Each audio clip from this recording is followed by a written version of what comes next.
Hey, hello YouTube and welcome to Elliott Wave Cafe. I am Chris and it is the 30th of March. Welcome to my channel. I haven't done a video in a while.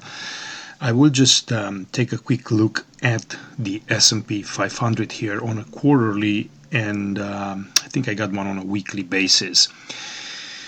Just very simple wave counts. The market has been acting pretty well here for the first quarter and even the last quarter of last year, so we are pretty strongly here to new all-time highs. It is trading at about 5200 with nearby targets at about 5400 before we maybe correct a little bit.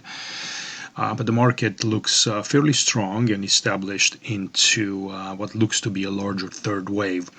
Now I wanted to show you, I don't show this often, but this is a quarterly chart. I mean, going back to 1920s or so in the S&P 500. I know Dow Jones goes much further, but based on kind of historical data, we're looking at this as a wave 1 supercycle, Great Depression as a wave 2 supercycle, and then we build up a larger wave 1 cycle here between 1930s and all the way up to 2000. This one subdivides very well into this primary counts, 1, 2, a larger third, an expanding triangle in a wave 4, and then you have an extended fifth wave here that completes wave 1.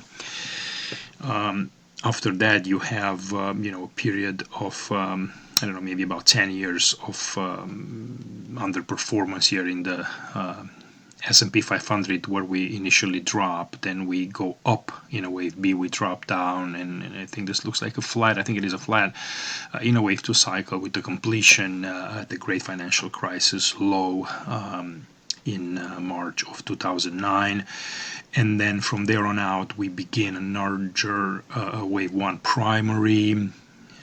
We completed this one just before, I think it is around 2018, 2019. Then we go up one more time, we drop down to the COVID low, and that completes wave 2 primary. Then from there we establish a low, we move up higher in this wave 1 intermediate. We have a correction in 2022, and we come down here in a wave 2. We complete this one in October 2022, and then here we are more than a year later making new all-time highs.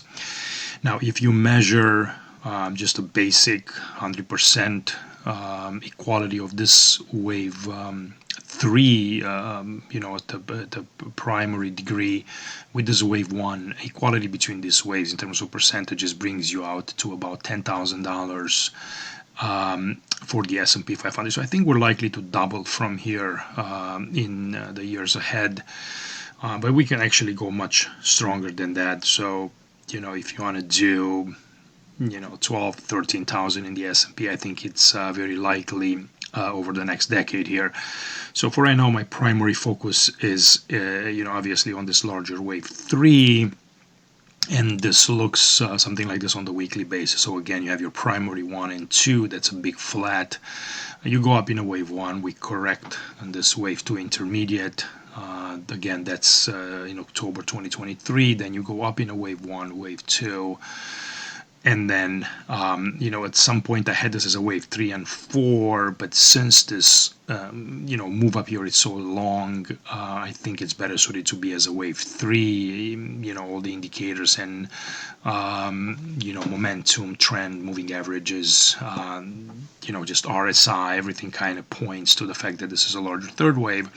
We should get a 4 and a 5, complete a third, and then 4 and a 5 go back to this wave 3, and then we'll have a 4 at the intermediate degree, and so on and so forth. So there's no reason in here there is no evidence of this market becoming ultra bearish. I mean, you gotta break some serious levels to the downside in here, do a lot of technical damage before any of that can start to be an argument. But for right now, the market looks pretty strong, and I would go back and just take you to this. I mean, you'll hear probably, and even maybe comments on this video eventually, that this is a fourth wave and it's not a wave 2.